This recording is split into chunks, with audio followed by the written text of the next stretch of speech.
you embrace change, only then can your life start to really change into what you want it to be.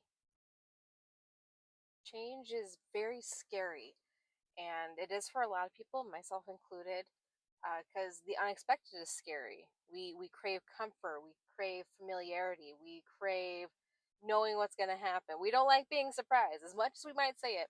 We really don't like being surprised that much, especially when it comes to big life changes. And I know there's got to be a ton of people out there. I've seen it go through friends, acquaintances, work, coworkers.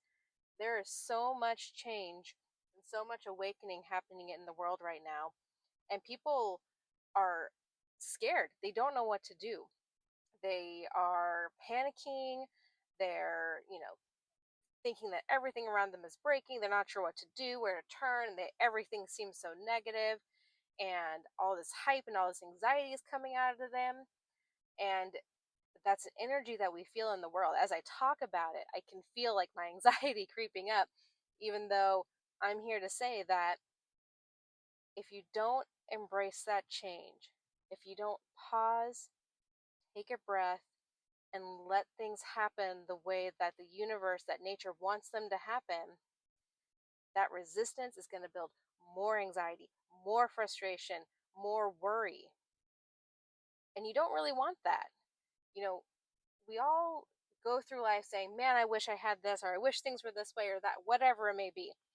But then when things come to us in a way that we don't expect, or everything around us comes crashing down to make room for the thing that we said we want, we panic, we freak out. And that's a very human thing to do. It's a trauma response, it's a pattern response, it's normal. But if you can find it in yourself to just, when these things happen, they happen to you is what it feels like, even though it's not. But when these changes happen, to really take a moment, take a breath, and just let it happen. Be curious about what's going to happen next. Ask yourself, well, I did want that one thing. Maybe this is making room so I can have that job, that relationship, that house, that child, whatever may be. There's something funny about change that most people don't always put two and two together. You can't really have everything that you want all at one time without making room for it. It's no different than when forest fires, naturally occurring or not, happen.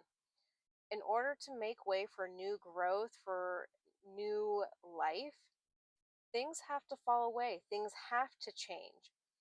And yeah, sometimes it can be really tumultuous. A forest fire is a huge disaster, and it's tragic. But from those ashes, there is so much life to be had within that, and so new growth sprouts. Change in your life is very much the same.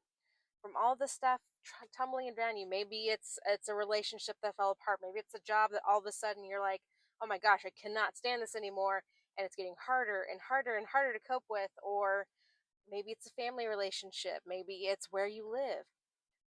When these things start to really cause resistance in your life, that's kind of like the friction that starts the fire, right? So letting it happen and not reacting to it, just letting it happen. And I'll say we all react a little bit, we all do, we're all human, but just let it happen, breathe through it, and be curious about what's on the other side. Why did that happen? Why did it happen this way and not the way I thought? I'll tell you why, because we don't know it all up here. But be curious about it and stand back, take a breath, and allow it to happen, and see what beautiful things are on the other side of that change. I can say from all the things that I've been through in my life, there's not really been a single change that I'm not now grateful for. Sure, in the short term, my divorce, or dealing with drug addict ex, or tumultuous relationship with my parents, and all that change and resistance and getting away from them, it was hard. It was super hard. But I don't look at it now and say, man, that sucked. I say, wow, that was a really interesting way for that to happen, but I'm so glad that it did. It might have felt really frustrating in the moment, but things happen to us a certain way to get us to tune into them. The universe knows what makes us tick better than we do. So dropping something on you and you're just like, oh my gosh, why is this happening? Is nature's way of saying, hey, we know this is what you will respond to. We know this is what's going to get you to open your eyes and move towards that thing you told us you wanted. So there's a lot of change going on in the world right now, and there's a lot of things happening. And in order to glide into the next best part of it, because there's always a good part that comes, guarantee there's always a good part that comes, just take a moment, take a breath, and just lean into that. See what's going to happen. Question it. Maybe come up with some of your own ideas of how this might work out to be. But it's there and it's happening for a reason, especially if you've been wanting some kind of change in your life recently. That's when it happens. I hope you all can start to embrace change in a different way after listening to this.